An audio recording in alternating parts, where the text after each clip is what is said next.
So, good evening, everybody. Good evening. Yes. Welcome to What is Our Storytelling, a journey through story that is part of the Truth, Racial Healing, and Transformation Greater Chicago, convened by the Woods Fund of Chicago. Yes. Tonight, you're going to hear some amazing stories, each one inspired by quotes from Dr. Martin Luther King Jr., who was assassinated 50 years ago today. So my name is Kim L. Hunt, and I will be your MC for the evening.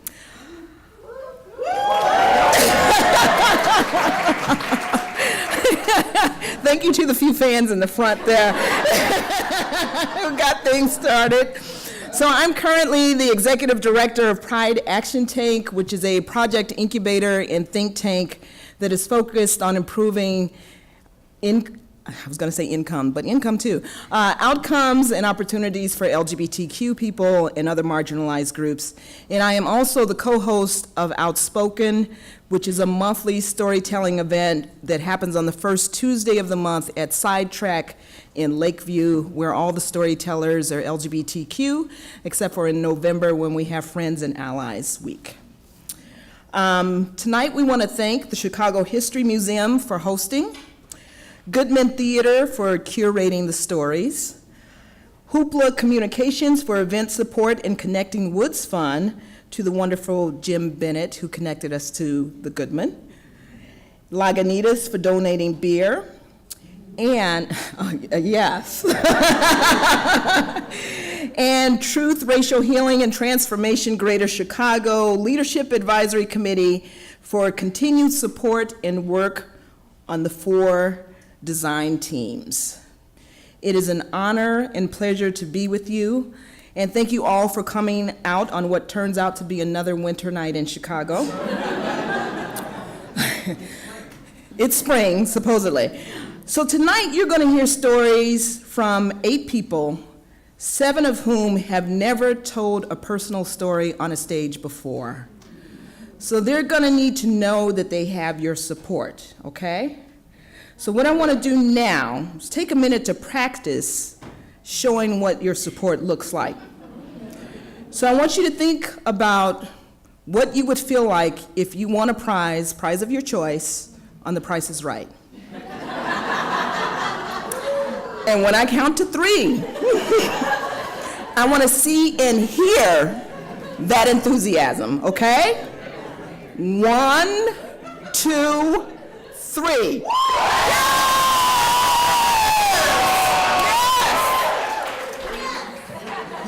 Y'all are on it. I thought I was going to have to do that a couple of times, but I forgot about the cash bar out there. So you got it. So that's what we want to hear every time a storyteller comes up and every time a storyteller leaves the stage, okay? Can you do that? We good? All right. So before we get started, there are a couple of people you need to hear from who are very important for tonight and beyond. So our first speaker is Rick Estrada, and Rick is the chair of Woods Fund Chicago Board and has been at Metropolitan Family Services since 2011. Metropolitan is one of Illinois' largest and best respected human services agencies, which Rick has helped grow exponentially. Rick has 3 decades of leadership experience in human services, philanthropy, and government. So let us welcome Rick to the stage. Give it to us, come on, yes!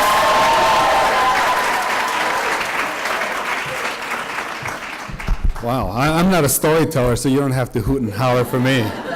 My job is pretty simple here today. So first of all, let me just welcome you again on behalf of the Woods Fund and on behalf of Metropolitan, on behalf of the Fields Foundation and the Chicago Community Trust, specifically because they're on the steering committee, and then all the partners that you saw earlier. I also want to thank you on behalf of all the teams that are doing this work, and I'll talk a little bit about them in a second. But the first job is to tell you what is Truth, Racial Healing, and Transformation from my perspective, again, because many of us have a different understanding of it. So I'm going to just read you, the first thing I'll read you is the Greater Chicago Vision, and it's The working vision of the Greater Chicago region is that it holds promise for all. We will be a region whose residents have embraced racial healing and equity and rejected the false construct of racial hierarchy, believing and knowing that all people have equal value and worth. And we will be a region where policies ensure opportunities for all to thrive. So that hopefully gives you a sense of what truth, racial healing, and transformation is. But on the ground, I mean, for me, it just simply means one thing, is that we are going to jettison the false belief in a hierarchy of human value, that we are all not only created equal, but we are respected equally and valued equally in this city, in this region, and in this world. The work of that we're doing here in Chicago is being led by 4 design teams. And it's the law and policy team, because at the end of the day, there are laws and policies that we need to continue to help mature and adjust so that we, again, hold the promise that I said earlier. Truth and narrative, that we need to speak the truth about this country, its founding, and we need to speak the truth of today, and that we work towards a better future.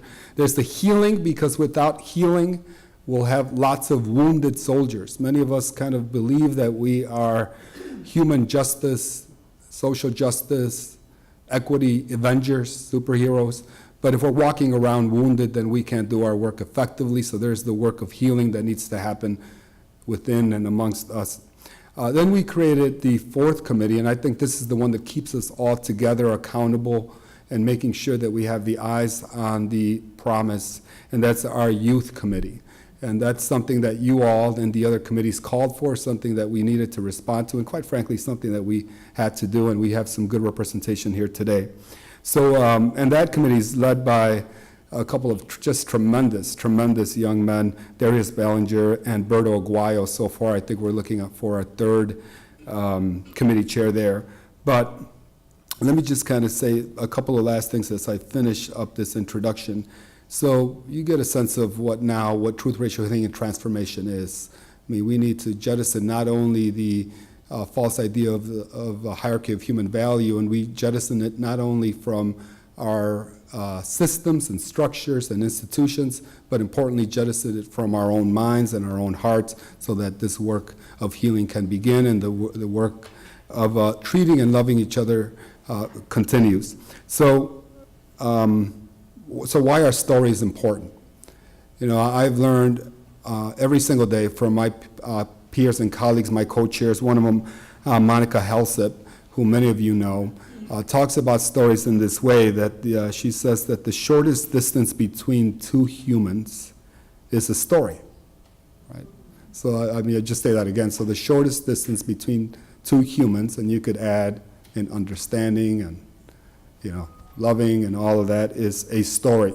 And so Monica is the co-chair of the healing design team with me, and so is Dr. Elena Quintana, who's here. Elena is not only a healer, but she's also a scientist. And so I put these 2 concepts together, and at the end of the day, stories, I think, are more powerful than stats, than statistics. But without the research and the statistics behind these stories, they sometimes are not quite as believable to others. But again, I just want to appreciate both Monica and Elena for helping me continue to grow in this work. And the final thing is, before I introduce the video that you're going to see, because this is the continuation of an event we held earlier in the year on the National Day of Racial Healing. And so you're going to see some snippets of that. But the last thing I'll say on the stories, so at Metropolitan Family Services, we're leading some of the work on peace building in the city in collaboration with 9 other partners. And I think stories go a long way in just helping folks understand that we have the right and just intentions, and giving us maybe a little street cred. So it's a lot easier to get young people and not so young people to believe that you're there for the right intentions if you begin by sharing your story rather than just saying, you know, I'm here to try to help bring the violence down in this city. So my story was simply to that group to say, you know, when I was 14 and I moved into Little Village, the very first day after we bought a house there, in the morning, we woke up to a adult male who was dead at our doorstep. And so it was the beginning of a journey to try to figure it out, to understand, so why violence, why in this neighborhood, why are we killing each other? And then the second story, and I'm not gonna bore you with my own stories, but this, just trying to get those folks to understand who we are, is to say, I'm probably one of the only big nonprofit agency directors that's ever been shot at. And so when the young people and the young at heart people hear these things, they're a little bit more likely to give us the time of day to believe that maybe we have something to share in trying to reduce this violence. But so that's what we are trying to do today. After you see this video, we want to give you share with you these impactful stories that are essentially going to be bring us closer, because again, the shortest distance between you and I will be these stories. So thank you. Let me introduce you to this video, and then we'll get to our stories. What a challenge to be shown love in a world that does not accept you as a whole person. Only fractions. This isn't geometry. This is biology.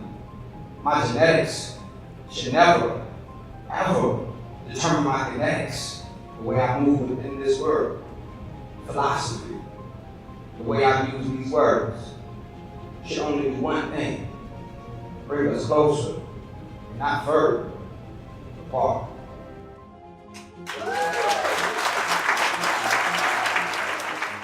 This day was identified purposely to commemorate the work of Dr. Martin Luther King.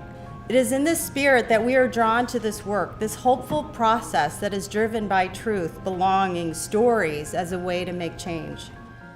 Again, there's been a targeted intentionality on making sure that our communities stay divided, that they stay poor, that they stay without many economic opportunities. That structural violence and all of those disinvestments and those inequities have created a fertile ground for the conditions that we see now in Chicago. We can no longer remain isolated. We can no longer remain disconnected. But when we come together, that allows us to envision a future where we are genuinely coming together for a broader and more hopeful tomorrow. My whole journey, my whole being here is deeply, deeply personal. And all of you have that personal whatever it is that you care about. Don't abdicate that experience to someone else and hope that they get it right for you. My hopes for the Greater Chicago TRHT are that we have every single major foundation, institution, public entity to get engaged, and not only send your second, third, fourth people in command, send leaders, and then some people deep in organizations to get involved in this work. I mean, that's really my hope, because only through this engagement with each other for this common good that we believe is racial healing and truth and transformation can we make this city reach its fullest potential.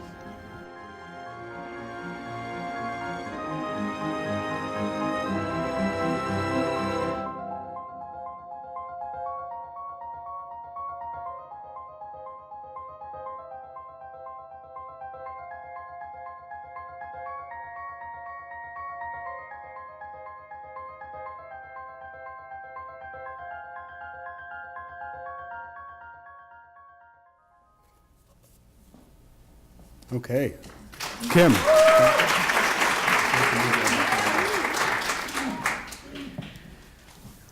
All right, the next person we're going to bring to the stage is the curator for the stories that you'll hear tonight. So Deb R. Lewis writes, tells stories, and as a teaching artist in education and community engagement at the Goodman Theater and elsewhere, helps others tell theirs. She believes sharing stories connects people and helps us progress along the universe's bend towards justice. You can find her published work, awards, and additional information at debrlewis.me. And the quote that inspires her today is, "Faith is taking the first step, even when you don't see the whole staircase." Let's welcome Deb.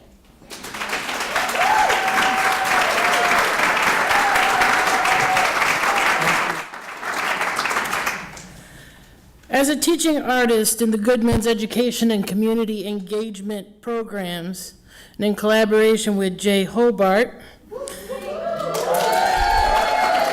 of the Woods Fund and Truth, Racial Healing and Transformation. I have been gifted with the honor of working with the storytellers you'll hear in a few moments, many of whom have taken the leap of faith to do something like this for the first time. Because we commemorate the legacy of Reverend Dr. Martin Luther King Jr., I started our initial workshop with a few of his quotations, asking for a memory, a moment summoned by each, asking questions until everyone had an idea or two. Then asked storytellers to write in your notebooks what felt most promising. No worries as to getting everything perfect. Just spill it on the page so you've something to work with. Use the voice you speak with every day to write it down. Even if you don't care for it, it gives you something to work with other than a blank page, which can be paralyzing. And if you find another quotation from Reverend Dr. King that speaks more strongly to you, or another moment that you want to tell, please run with it. In our subsequent workshops, I ask people to read their work aloud, which is another act of faith, to share an early draft, and encourage people to speak to the strongest, most touching, or vivid moments and images, and to ask questions to help the writer hone in on their intention. What are you curious about? What confused you? What would you like to know more about? I too listened, recalled, asked, and suggested possibilities. In a good rewrite experience, the piece opens. Gifts the writer laid on the page in the first or second draft are discovered, opened, and another step of the staircase is revealed. In the last week or so, we focused more on performance, the order of the stories, what to do with the excitement of being on stage with a microphone giving these gifts to you. Our storyteller's courage addresses truths many in our nation would still choose to ignore or deny wholesale. It takes faith, hard work and faith, in what has so far been a generational time scale to progress the United States beyond its racist status quo, to heal wounds inflicted old and new, to grow beyond the divisions and limitations others would set for our lives. And yet this is what the work ultimately is. It begins with the faith to step out of the turmoil and hostility around us, to speak our truths in earnest, to listen to one another with compassion in our hearts. And I would like to thank our storytellers for the step of faith that brought us all together. Thank you.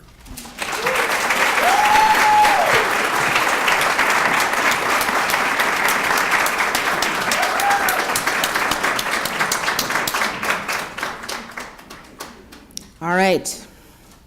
Are you ready for some stories? Okay, I think we need one more practice run. Put on your winner's hat. Let's hear what it's like when you have won the prize of your choice at The Price is Right. 1, 2, 3. You got it. You got the cheering theme down. Thank you. So, Rodrigo Estrada is our next storyteller. Rodrigo is a first-generation college student studying economics and human rights at the University of Chicago. He is focused on building bridges and tearing down walls through community engagement and social justice advocacy. Rodrigo is committed to making positive impact as a volunteer for the American Red Cross of Greater Chicago and a member of the Southside Free Music Program. What brings Rodrigo inspiration tonight is the quote, "We may have all come on different ships, but we're in the same boat now."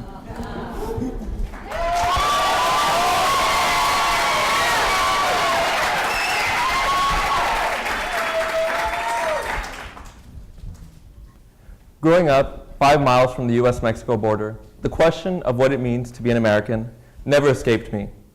If the Spanglish spoken at home didn't serve as a constant reminder, then the looming border fence 5 miles from my house made me question my unique situation. As a result, I grew up believing that the side of the border you're on would ultimately determine if you're American or not. Easy enough it seemed. I was born on the right side of the border, as I was told. Therefore, I'm as American as anyone else. Or so I thought. It wasn't until my sophomore year of high school that this question would come back to haunt me. I was traveling with the marching band to Monahans, Texas, ready to cheer on the football team, but even more excited to be performing our halftime mariachi-themed performance. What was supposed to be a memorable occasion quickly took an unexpected turn as we pulled up at a rest stop for a quick restroom break. As me and my bandmates stepped off the bus, we were immediately met with shouts of "Go back to Mexico," followed by a barrage of racial slurs from a truck driver parked right nearby our bus. Our band director, who himself was an immigrant in the midst of applying for citizenship, ushered everyone back onto the bus and tried to calm us down to no avail. I was born in the United States, yet I was being told to go back to Mexico. Not only was I disheartened and angered, but I was left questioning yet again what it means to be an American. As I grappled with this question, so too did America, as the fate of millions of undocumented immigrants dominated the national dialogue. I remember seeing a Time magazine article which read, "We are Americans, just not legally," with an accompanying photo showing a group of undocumented immigrants. These men and women have worked hard to forge new lives in the land of opportunity and are actively giving back to their communities. Yet they are forced to live in the shadows under the constant fear of deportation. Yes, they may not be American on paper, but they're American in every sense of the word. They are our neighbors, our friends, and our familia, and are deserving of every opportunity to succeed in this great and generous nation. Their hopes and aspirations are our hopes and aspirations. Sus sueños son nuestros sueños. As Martin Luther King once said, "We may have all come on different ships, but we're on the same boat now." Rather than rock the boat through discord and divide, let us find strength in our diversity to chart the course towards calmer waters. In the end,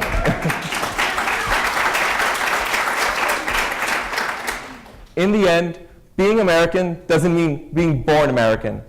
Being American doesn't mean looking American. And being American certainly doesn't mean speaking American. Being American means recognizing that we are all created equal and endowed by our Creator with certain unalienable rights, irrespective of race, gender, ethnicity, and nation of origin. Being American means recognizing that we are a nation of immigrants. Being American means striving to form a more perfect union that doesn't disempower, disenfranchise, or discriminate, but empowers, emboldens, and empathizes with everyone. To be American means to recognize the pains and struggles of our Latino, Black, Native American, and Asian American brothers and sisters as our very own pains and struggles. When an undocumented father of two, who has lived in the United States for 3 decades in Detroit, Michigan, is separated from his family and deported to Mexico, we must herd as one and rise to protest a broken immigration system. When an unarmed black man is gunned down in his grandmother's backyard in Sacramento, California, we must mourn as one and peacefully press for justice. When the fate of 800,000 young dreamers is threatened, we must unify as one and respond to say enough is enough. As Americans, we must stand up for one another in the face of systemic injustice. We must pray for one another in the face of national tragedy. And most importantly, we must love one another without exception. Our differences should unite us, not divide us. Let us press forward in unity toward a more just tomorrow. For it was in that same spirit of unity and solidarity that Martin Luther King Jr. reached out to Cesar Chavez in a 1966 telegram, which read, "We are together with you in spirit and determination that our dreams for a better tomorrow will be realized." 50 years later, the struggle still continues. La lucha sigue. As we progress toward that better tomorrow, let us not only remain united in spirit and in determination, but in action and in common cause. unidos en acción y en causa común, to ensure that every American is treated as an American. We must channel that righteous anger to tear down the walls that have kept us apart for far too long from the equality, justice, and opportunity that we are entitled to. We must rise in love to build bridges that transcend communities and reinforce love and unity. Construyan puentes, no muros. Build bridges, not walls. We are all Americans. We are all one community. Somos todos americanos. Somos todos un pueblo unido. Thank you. Gracias.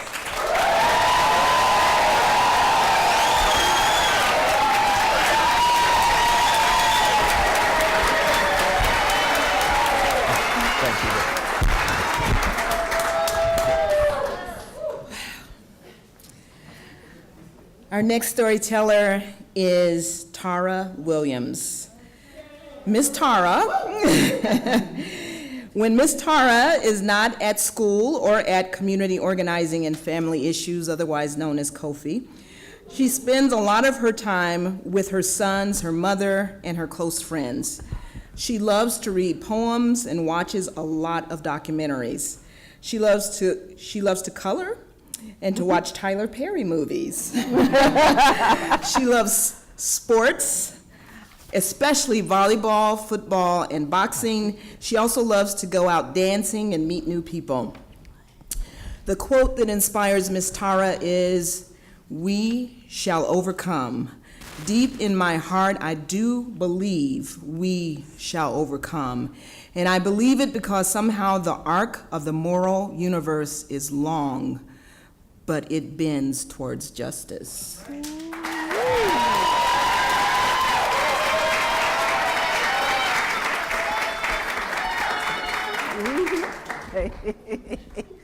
Miss Tara got this.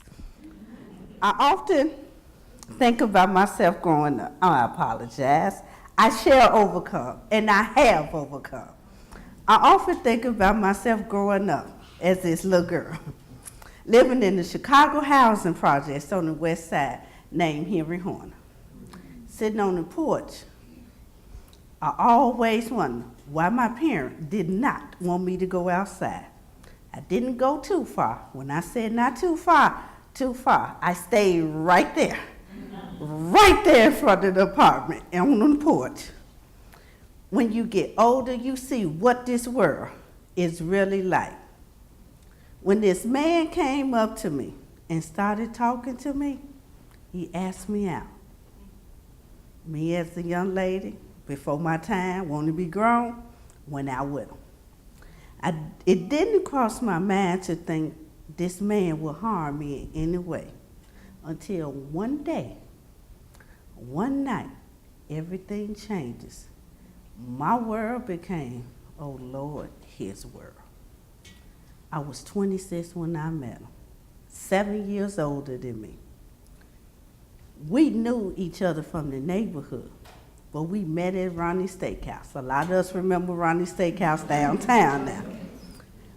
When I was there one night with some friends, I was just coming from Marshall Fields. We was cracking jokes. He asked me out to dance, and we was talking.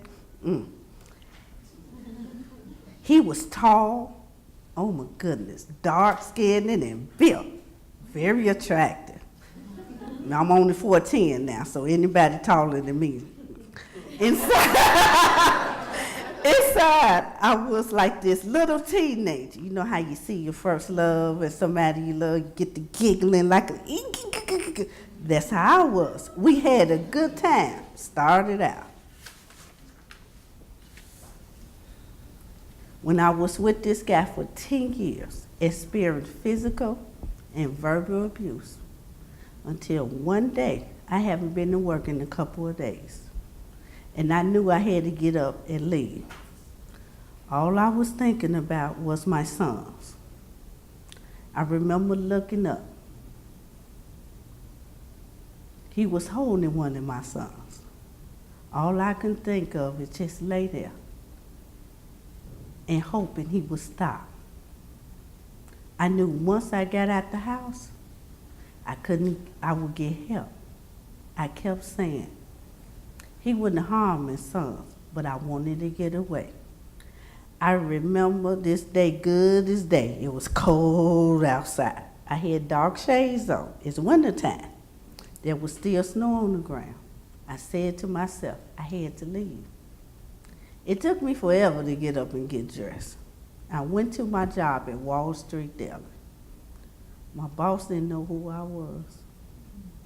My face was all bruised up, big, and she didn't know.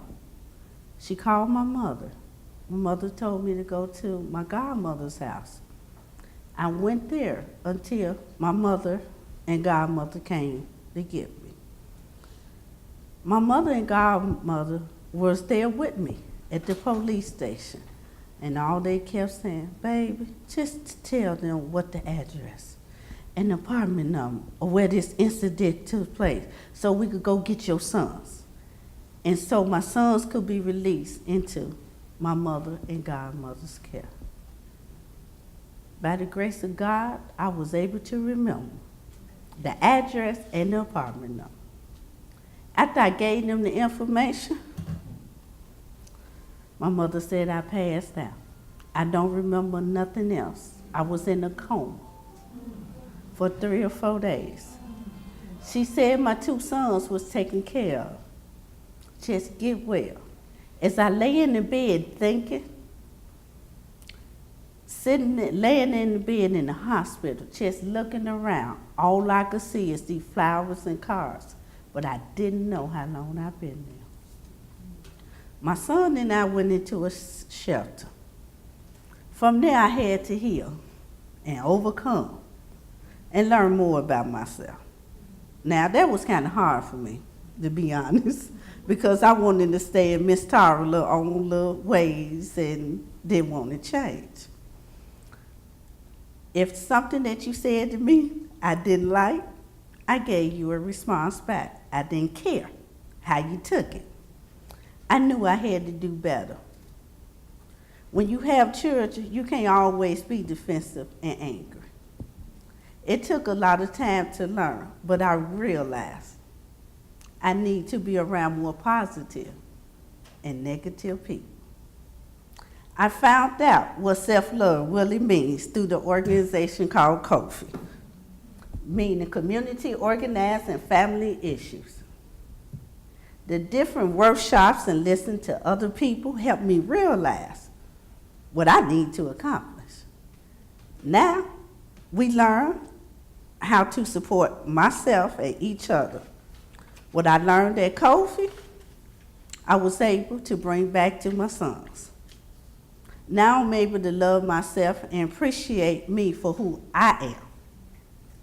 A lot of my support comes from my mother and my Uncle Anthony. They always tell me, keep my head up. Don't let no one tell you what you can and cannot do. Do what is best for you and what makes you happy. Regardless if it's wrong, they still there to support me. My friends are always looking up and showing me, checking up on me and showing me a better outlook. My 2 closest friends. The reason I go to laughing because I look towards him and her, both of them. They are my big brother and big sister. But I met at COFI. One name is Dexter and the other one is Yolanda. They love me regardless. They show me so much love. They always there for me. And they always give me the best support I could have besides my family and COFI. So they are my second family. Okay, I'm trying to get to crying here. Makeup can't mess up now. Come on now. I ain't doing this now. Spend too much time on makeup.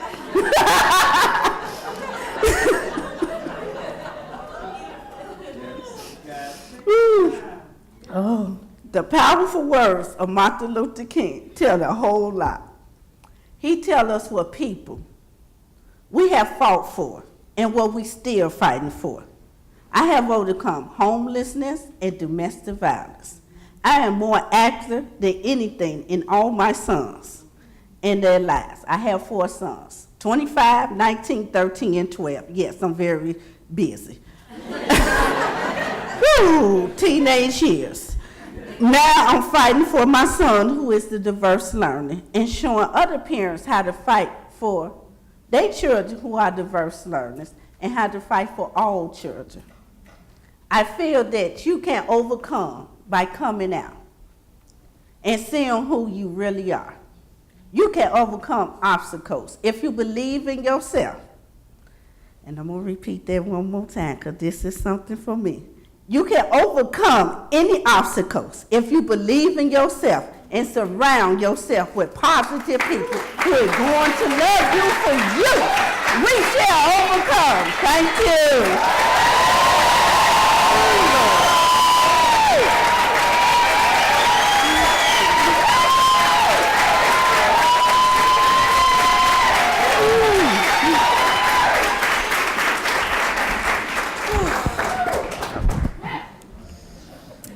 I'm trying not to cry myself, and I don't have makeup on.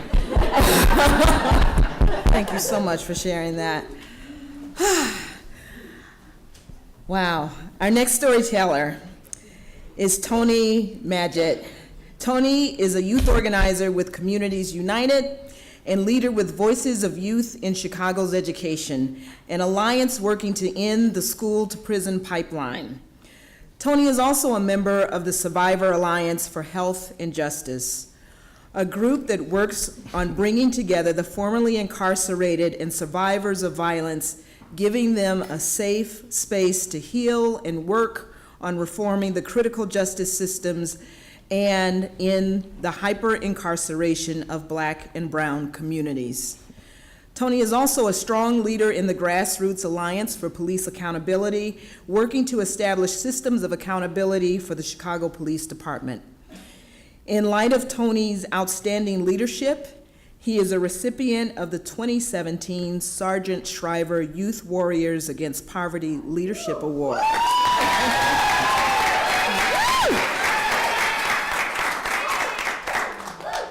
The quote that inspires Tony's story tonight is, "Our lives begin to end the day we become silent about things that matter." Let's welcome Tony to the stage.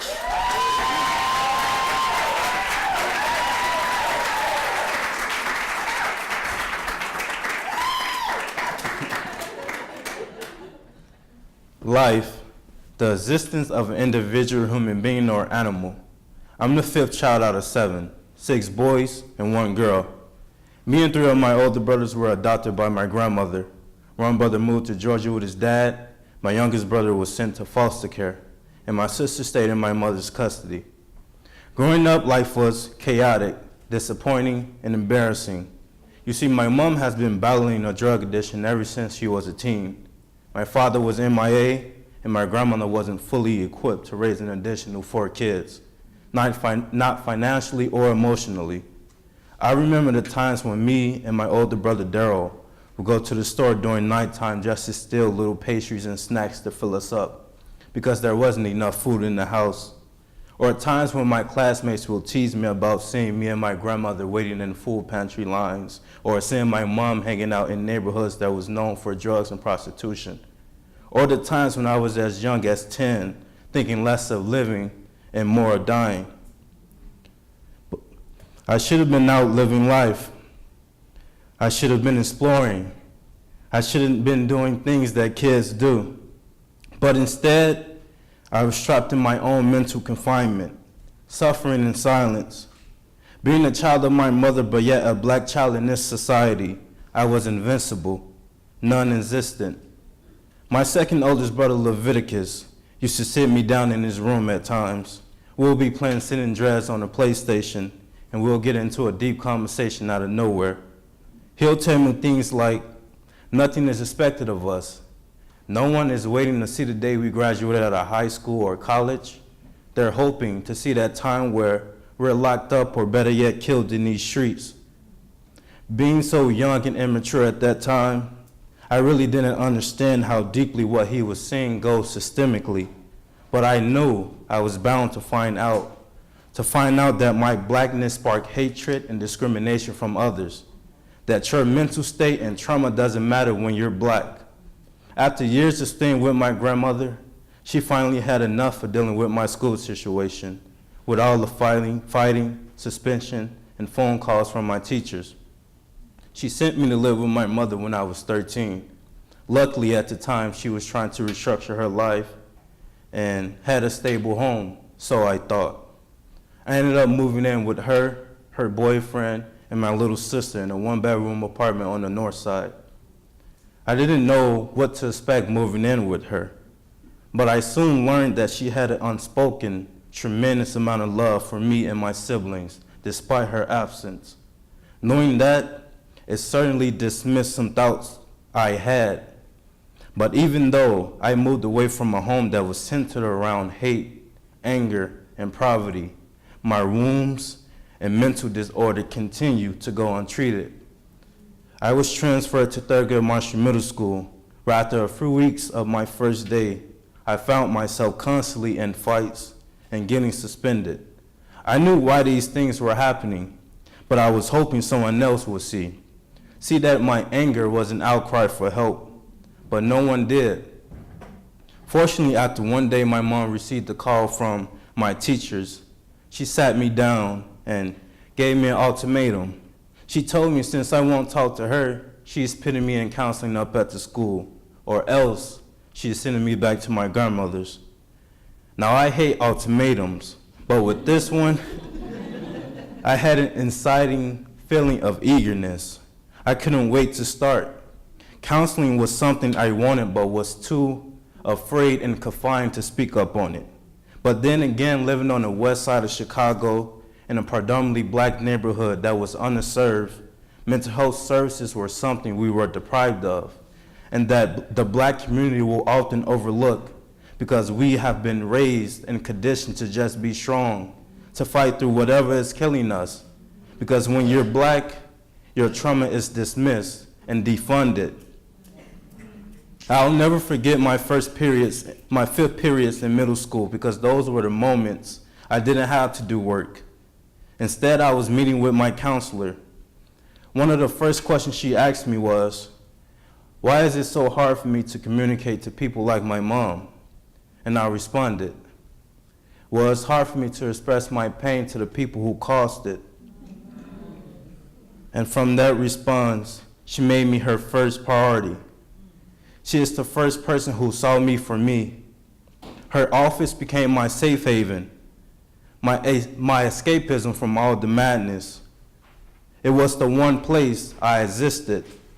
After about 10 sections, the school year ended and it was summer break. During that time, my mom had relapsed, started disappearing for weeks, and I learned that we were practically on the verge of homelessness with thousands of dollars back in rent. It put me in a deep depression of constant thoughts of suicide, thinking that maybe if I was gone, I would be one less mouth my mom had to feed, and then that'll be more money going to the rent. After 3 months of drowning in my own thoughts and feelings, school started back and I acceded to the 8th grade, which took a very drastic negative turn. One day in November of 2013, my home situation got the best of me. I couldn't focus on school, so I tried to see my counselor. Instead, I was followed through the halls by a school resource officer, later then shoved to the ground while wrestling him off of me. I was eventually arrested, suspended for 2 weeks, and later notified that I was expelled from all public schools for the remaining of my 8th grade school year, just for trying to see my counselor. What was so disheartening about that experience is, as I was being held to the ground, I could see my counselor running down the stairs, trying to get to me, but was stopped by security. I glanced into her eyes, and I could sense a feeling of helplessness. You know, when you can't do anything about something, but you know you want to, you know you would, if only you could. Help, hope, acceptance, a chance is all what was snatched away from me that day. I finished 8th grade inside of a church with no graduation ceremony, not even a diploma. I just moved on to high school where things really got real. However, my time with that counselor, she inspired me to want better for me. She encouraged me to push through any and every obstacle that attempts to disrupt my journey. In other words, like the late great MLK once said, if you can't fly, then run. If you can't run, then walk. If you can't walk, then crawl. But whatever you do, you have to keep moving forward. I made a pledge to myself that high school was going to be different. I wasn't going to let the actions of others dictate my life, and I was no longer going to suffer in silence. I was going to speak up on the things that mattered to me. I later turned my words into actions during my junior year. My schools and others in predominantly black and brown communities were being heavily affected by budget cuts in 2015. So I took it upon myself to lead a student-led walkout in opposed to the cuts and firing of teachers. The action was powerful, inspiring, and youthful, but unfortunately, I was arrested out of nearly 200 students for being the influencer. That wasn't an injustice done to me, because one day a long time ago, somewhere I read that the greatness of America was the right to protest for your rights. I was charged with petty offenses like resisting arrest, interfering with higher education, and aggravated battery because the arresting officer scratched their pinky finger. Yeah. I went to court for 4 months straight for that case. After understanding my circumstances and that the justice system isn't colorblind when folks like me step inside of a courtroom, I voluntarily pled guilty to crimes I didn't commit. I took 18 months of supervision. For some people, being arrested might have been scared into silence and surrender. But for me, it was worth it. Having used my voice for once, I got 200 students to follow and protest. Going into high school, it was a bit terrifying. But you know, when you throw me to the wolves, I'll come back leading the pack.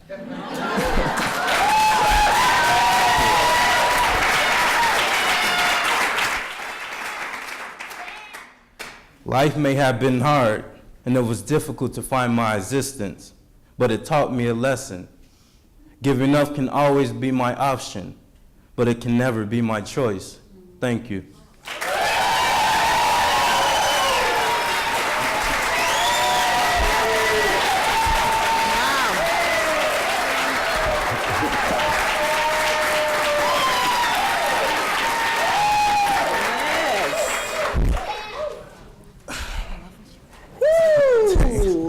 This is amazing. How you feeling? All right.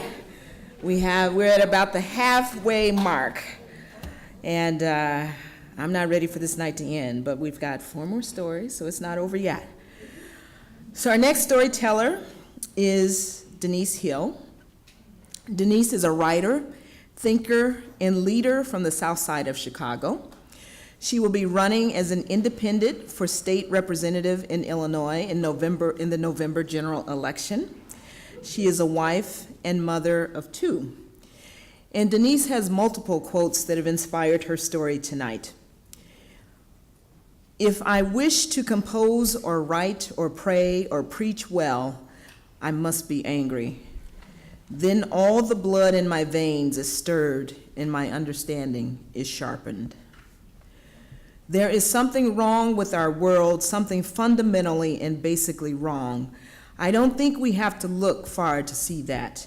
I'm sure most of you would agree with me. A democratic system requires multiple doors. All we say to America is be true to what you said on paper.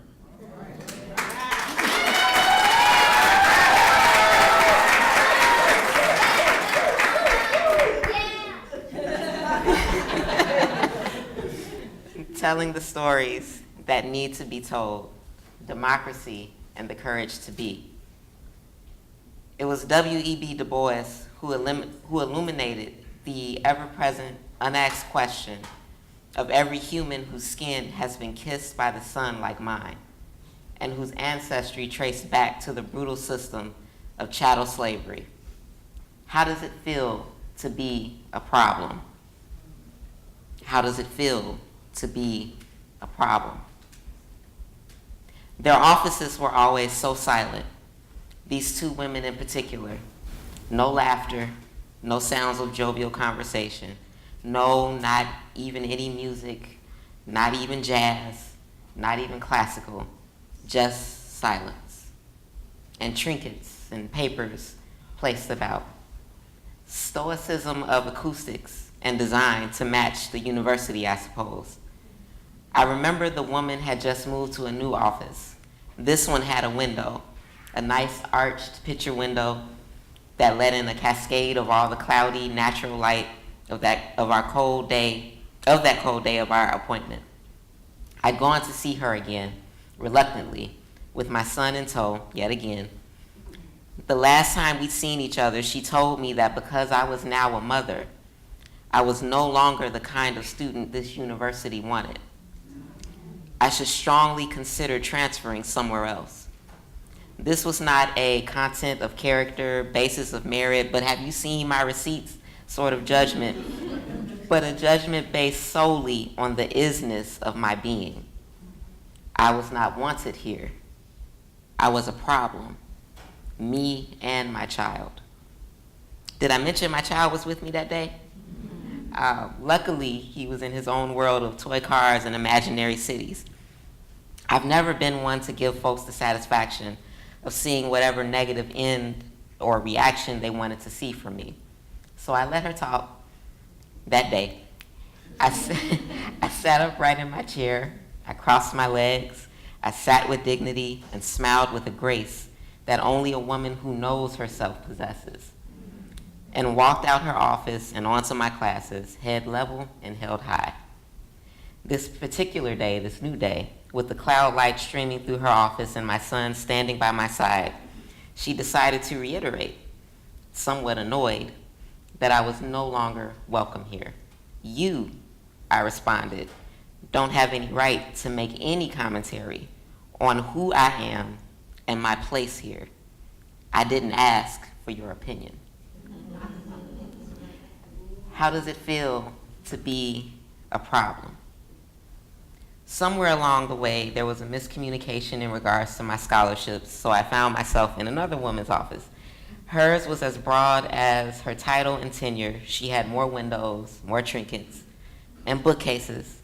She had bookcases and sofas instead of hard faux cushion chairs.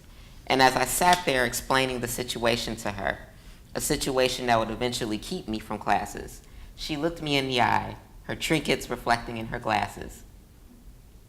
It's just money, she said. I sat there, stunned, as silence re-engulfed the room, creeping between our gaze, undulating between the sunlight glaring from behind her head. How does it feel to be a problem? And who shall I become? 20 years of my life had been devoted to fitting the norms the proverbial they told me to fit, that if I worked hard and went to school, I'd get ahead. And I'd done so with excellence.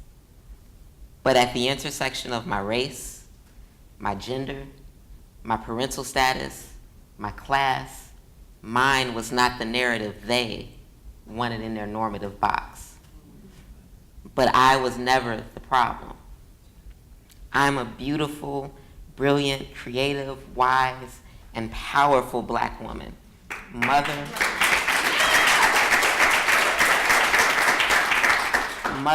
daughter, wife, sister, friend.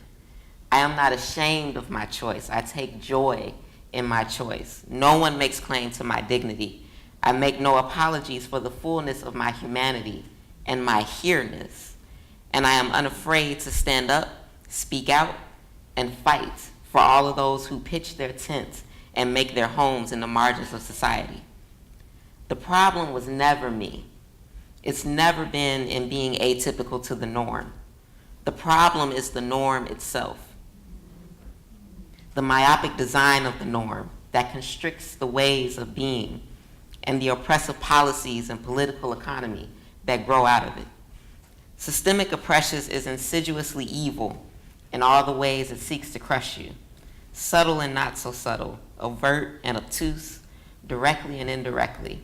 It seeks out your ability to obtain and maintain things like food, shelter, and clothing, and it goes after intangibles like dignity, self-worth, and the ability to look yourself in the mirror. It penalizes you for the most ironic of all things, your humanity. You and all your idiosyncrasies and your loves and your stumbles and the ebbs and flows of growing into yourself day by day. Democracy in America should protect against that. Democracy in America, which claims to be rooted in freedom, should have the policies that ensure that everyone wins, not just the few that fit into a normative box. Freedom is a multiplicity of ways of being human, or a multiplicity of doors, protected, supported, and enforced by public policy. Democracy is where everybody has a seat at the table, a pen, and power at the table, not just the few. Today, as we consider the legacy of the Reverend Dr. Martin Luther King Jr. in this age, in 2018, in the multidimensionality of all of our current contexts and crises, today, I cast my story, a story that is like the stories of millions of folks across this nation, a story that illumines the need for justice, the need for freedom, the need for democracy, the need for America to, quote, be true to what you said on paper. I cast that story upon the waters, being confident that it will return with the policies we need to make this nation and our lives fulfill the promises of justice as a condition of social and economic wholeness as fully as we are capable. And let me be clear, we are fully capable. Thank you.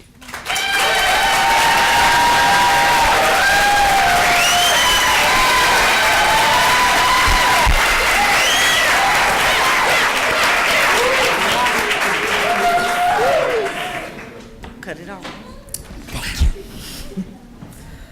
All right. Our next storyteller is Darius Ballinger. Darius is a 27-year-old Chicago native African-American male who's the father of 3 sons, Pierre, Naveed, and Hakeem. Darius is the husband to Deshauna Ballinger. Darius is a member of New Life Southeast Covenant Church and the founding executive director of Chasing 23 Youth Empowerment Group. Chasing 23 as an organization is focused on improving the quality of life for young men of color and building community. And the quote that Darius is using today is, "The ultimate measure of a man is not where he stands in moments of comfort and convenience, but where he stands at times of challenge and controversy."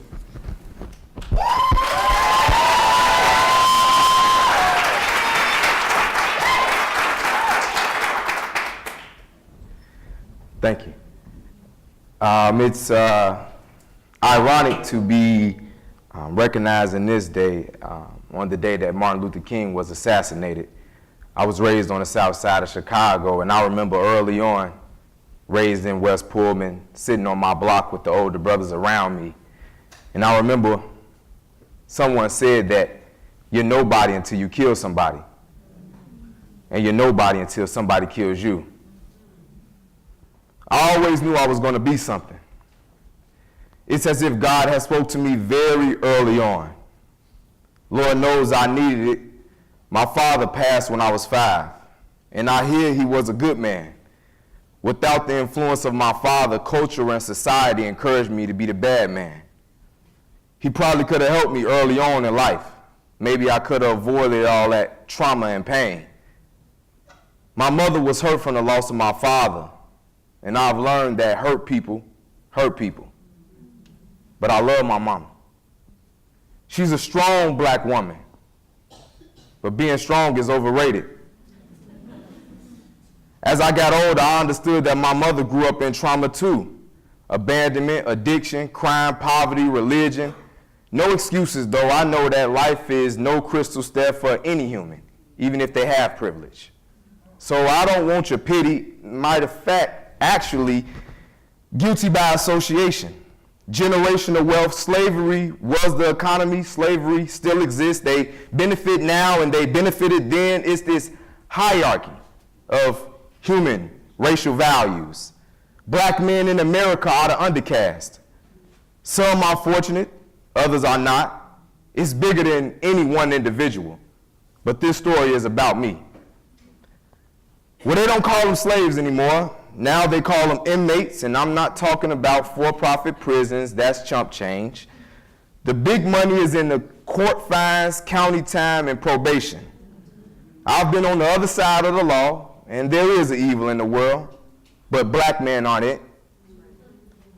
We make up majority of the prison system, and that is not a coincidence. See, I got caught in this. I had no guidance. I wish my father was there. I love my mother. She did her best, but I wish my father was there. I'm a father now, and I promise my sons that I'm going to be there. K through 12, I went to 12 different high schools. I went to school in Germany, Italy, and Virginia, but I'm a product of Chicago public schools. The lack of guidance at home could have came from school, yet they punished me and labeled me, not me, but some of my friends with that ADHD. We call it ain't no daddy at home disorder. Well, I was a part of that school to prison pipeline. I've done my time. No one really took the time. Maybe if I had some playing time, coaches, security guards, and deans were the only black men I saw in school, and all of them were disciplinary figures. I probably could have used a mentor, but she killed my mentor. Sorry, that's selfish. He had a son. This year, Chasing 23 will start a Wayne Drummer Scholarship, and this year, that first award will go to Wayne's son. Wayne's son is growing up without a father, and I can't be his father, but I pray for his mother. She's a single black woman raising a black boy in America, hoping that he avoid them streets and them jails and the people that mean him no good. Only if she could. She has to let that boy grow. She has to let her boy go. Some mamas don't let their boys go, clutching them while they get shot down in the streets. All cultures have challenges. What is race? I can understand culture. I'm still wrapping my mind around this idea of race. But race isn't the problem. Racism is. I'm learning that all of these isms is. Adultism, communism, tokenism, feminism. Wait, men need to be held accountable. I'm one of them. I can attest. We can be some scoundrels. I can only do my part, though. As for me, I strive to be the best role model that I can possibly be. I fall short. I feel like shit. I struggle with shit. Don't we all, though? So what's all this talk about truth and racial healing and transformation? I refuse to let things be the same. I want the world to be different, even when I don't agree with different. I have to check my own biases, but what if they don't check theirs? Well, what would Jesus do? I know, right? Did this fool compare himself to Jesus? Well, he said that we would do far greater. He healed the blind and healed the sick and fed 5,000 with 2 fishes and 5 loaves of bread.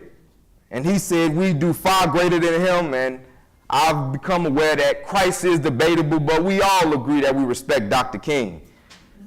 We all face judgment one day. Who will matter then? Until then, I'm committed to being the best possible person that I can be as a believer, husband, father, and mentor. See, I'm building this underground railroad for these young black boys because I was a victim to that trap. I got out, and now I go back. For those who know they are slaves, Harriet Tubman said she could free more slaves if they knew they were slaves.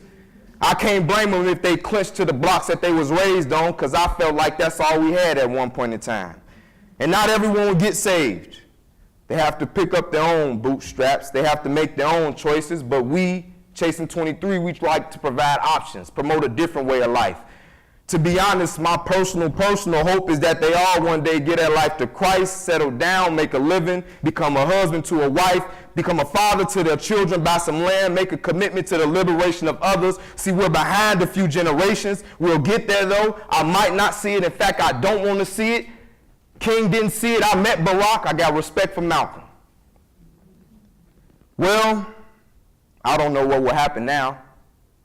We've got some difficult days ahead of us. And I've been to the mountaintop. And I don't mind. Like anybody, I would like to live a long life. Longevity has its place. But I'm not concerned now about that. I just want to do God's will. And He's allowed me to go up to the mountain, and I've looked over. And I've seen a promised land. And I may not get there with them, but tonight, I want you to know that we as a people will get to the promised land. I'm not worried about anything. I'm not fearing any man. Because my eyes have seen the glory of the coming of the Lord. Thank you.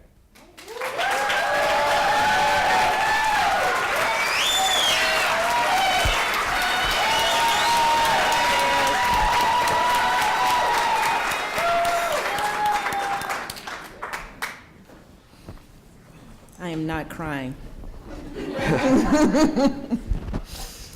Our next storyteller is Erica Lynette Edwards. Erica joined the Joffrey Ballet in 2000 and fulfilled her dream of becoming a ballerina. After a rewarding 15-year career, she hung up her pointe shoes and became the Director of Community Engagement at the Joffrey Ballet.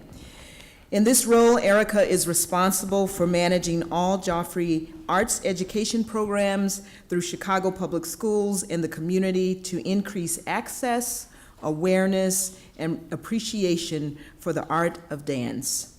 Some of her honors include being named a Young Leader of the Future in Arts by Ebony Magazine, a Black History Maker by the Chicago Tribune, and most recently, Crain's Chicago Business's 40 Under 40. Erica's quote tonight from Dr. King is, "Somebody told a lie one day. They couched it in language. They made everything black, ugly, and evil. Look in your dictionaries and see the synonym for the word black. It's always something degrading and low and sinister. Look at the word white. It's always something pure, high, and clean. Well, I want to get the language right tonight. I want to get the language right so that everyone here will cry out, yes, I'm black, I'm proud of it, I'm black, and I'm beautiful."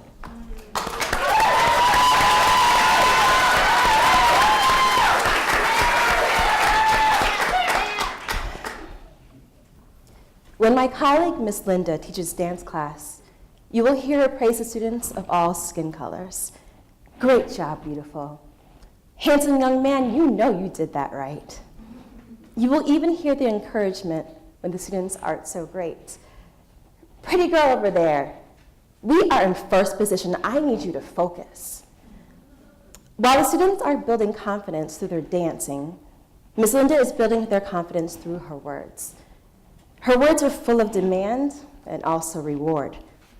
When I see the joy on these young faces when they are called out, whether they are right or wrong, I can't help but smile. I smile because I see their joy, and I smile because I see myself in them. I see myself as a young girl training to become a ballerina. As a child, instead of Miss Linda's voice, I heard the voice of my parents. They provided me and my sisters endless opportunities, and they encouraged me. They told me I was great. They told me I was beautiful and that I shined on stage. But they also warned me. I can hear my mom's voice saying, you will have to be smarter, work harder, and be better. So I tried my best to be these things. And as I trained, I understood clearly by the way that I was treated that I needed to be better than my peers. I didn't question these false requirements. I just did the extra work. I knew I was Black and that people thought my skin color determined my worth. I felt it. But I didn't know why. I didn't know why my country had these expectations for me, that I must work extra hard to succeed, and even if I worked my hardest, it would be rare that I was successful. I'm embarrassed to say that not until my first anti-racism training, which I completed only a few years ago, did I understand the systems that were in play to keep me oppressed. On the last day of my first training, it clicked. I understood the systems and my perspective of the world changed. My eyes were opened to the truth. I wondered, though, why didn't anyone teach me about systemic racism? Why wasn't that part of my warning? I know I had to learn about the good Blacks during Black History Month, recite Black poetry and speeches, and wear my African garb. At that time, I didn't know that my family and my community had me do this to build confidence and pride in being a Black person. I didn't know that the world was trying to bring me down, so they were proactively bringing me up. To survive a system of oppression, communities have developed their own systems of support. My community helped me reach my dream. I became that professional ballet dancer. And as I reflect, I understand now that I needed that positive reinforcement, that it was a priority to enable me to dream my wildest dreams. I needed someone to tell me that I was doing a great job, that I could be whatever I wanted to be, that I could change the world. I needed to hear that because there are so many negative images, words, and experiences being thrown in my face day to day. I now know that oppression is systemic. I know now that I need to continue my journey to learn more about the roots of racism, study the game changers, and speak up about unfair treatment of people because of their color. But I also know that as I tirelessly work to be successful, I still find joy and comfort when I hear my family tell me that I can do it and that my Black is beautiful. Miss Linda's young students find comfort in her words too. They are energetic, engaged, and excited dancers. I see the beauty in their movements, in their passion, in their achievements, and in their desire to be right. Their beauty is in their skin color of all shades and hues. The world may not tell them, but Miss Linda will.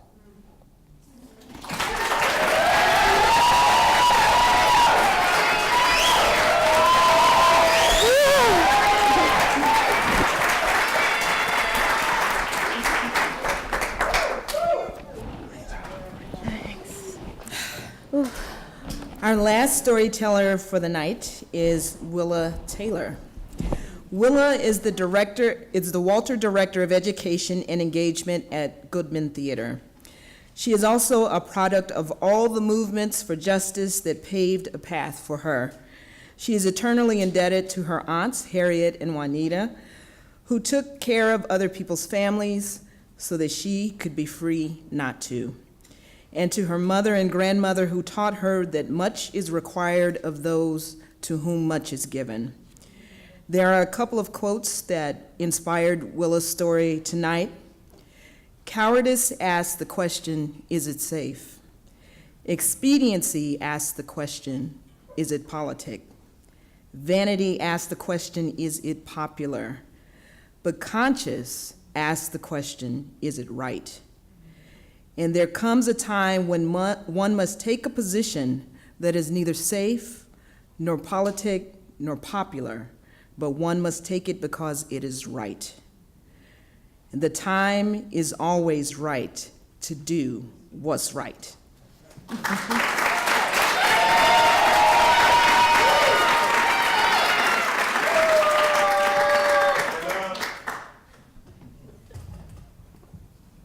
I just want to say what an honor and a privilege it is to be included with these incredible storytellers that you've heard already.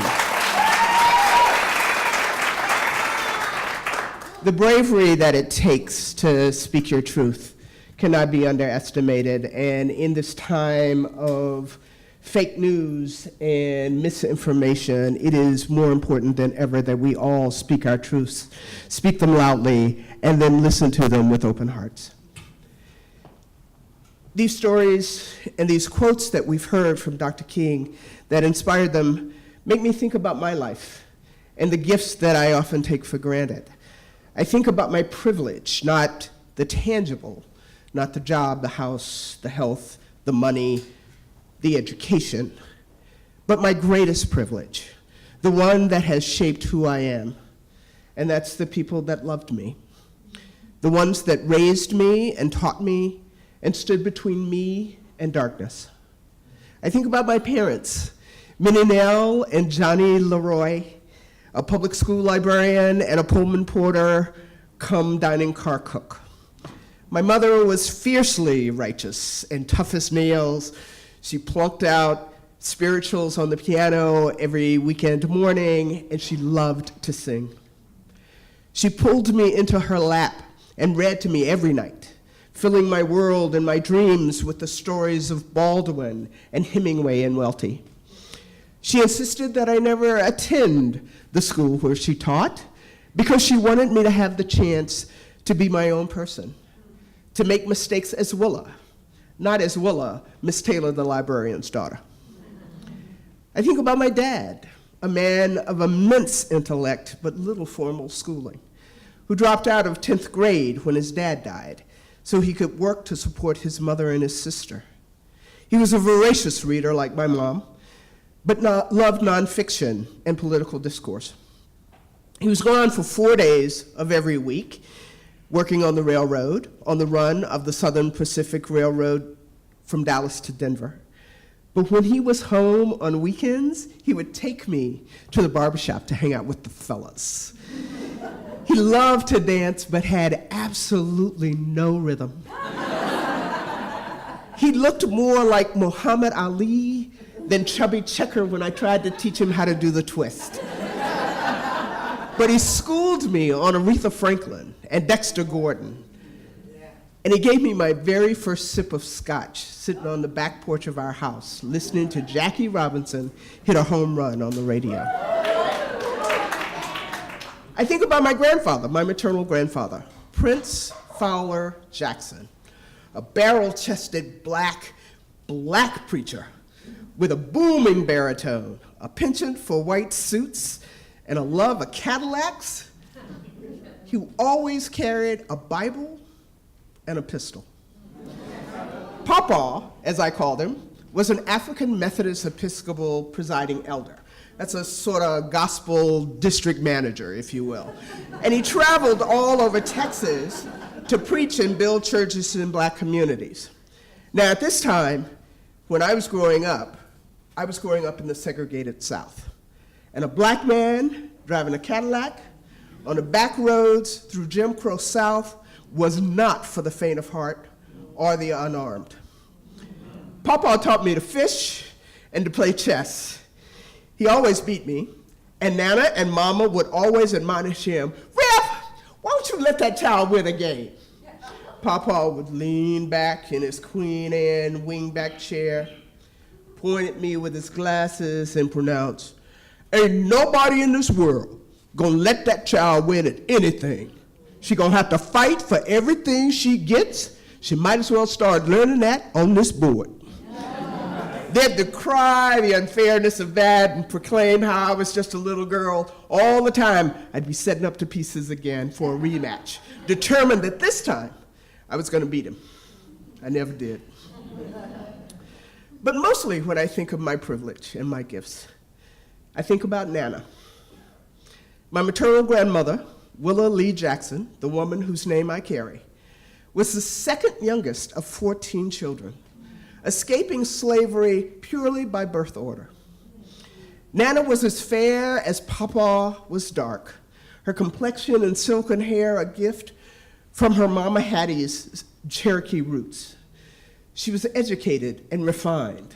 She taught history at Paul Quinn College, a black college in Texas that she and Papa helped start. She was mother of the church, the honorific accorded to the pastor's wife, a pillar of the black community known to everyone in Black Dallas. But I knew her for me, just as Nana, who baked me vanilla muffins whenever I got an A, who sliced boiled egg and arranged them into a smiley face to try and get me to like spinach, who fed me chicken and rice soup and Ritz crackers whenever I was sick. She taught me everything I know about justice. These people, and the aunties and the uncles and the play cousins and the neighbors and teachers that peopled my world, taught me every day, not by word, but by example, that the time is always right to do what's right. They showed me how to live a life of quiet courage and honor and dignity.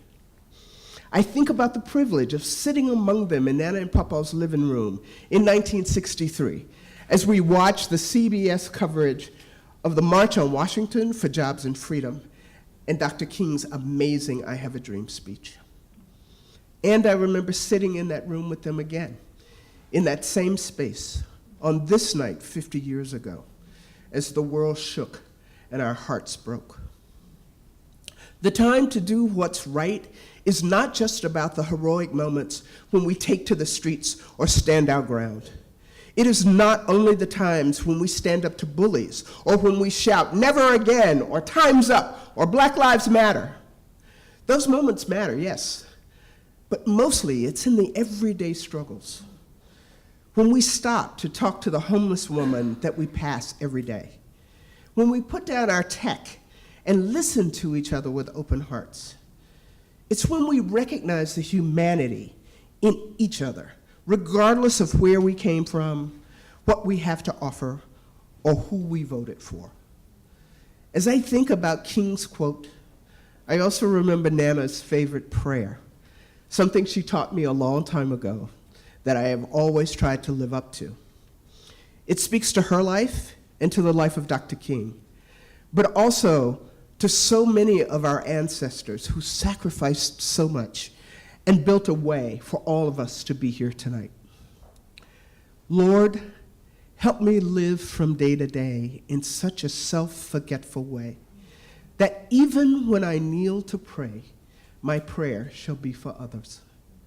Help me in all I do to ever be sincere and true, and know that all I do for you must needs be done for others. Others, Lord, yes, Lord, others, let this be my motto be. Help me live for others so that I may live for thee. Thank you.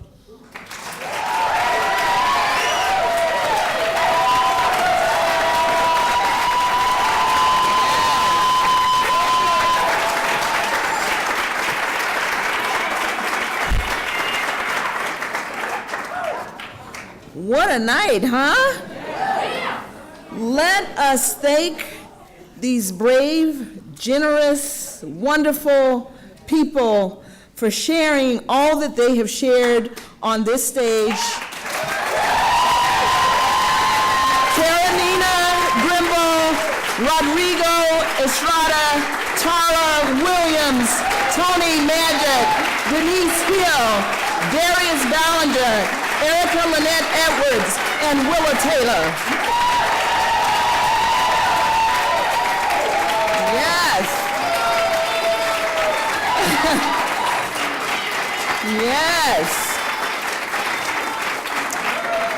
Let us also again thank the Chicago History Museum, Goodman Theater, Hoopla Communications, Woods Fund of Chicago, hell yes, Lagunitas, the Leadership and Advisory Committee, and the design teams for this wonderful work that is happening. I would like to share a couple of quotes to add to this wonderful list that I hope you're all capturing. I was 6 when Martin Luther King died, so I don't really remember his life or his death, but he's always someone who I've turned to when I felt stuck or needed inspiration. So I want to leave you with these 2 quotes. Somewhere we must come to see that human progress never rolls in on the wheels of inevitability. It comes through the tireless efforts and persistent work of dedicated people. Hatred paralyzes life. Love releases it. Hatred confuses life. Love harmonizes it. Hatred darkens life. Love illuminates it. Remember the stories that you've heard here tonight. Think about your own stories and the stories you want the next generation to know, and go out and be the light. Thank you. All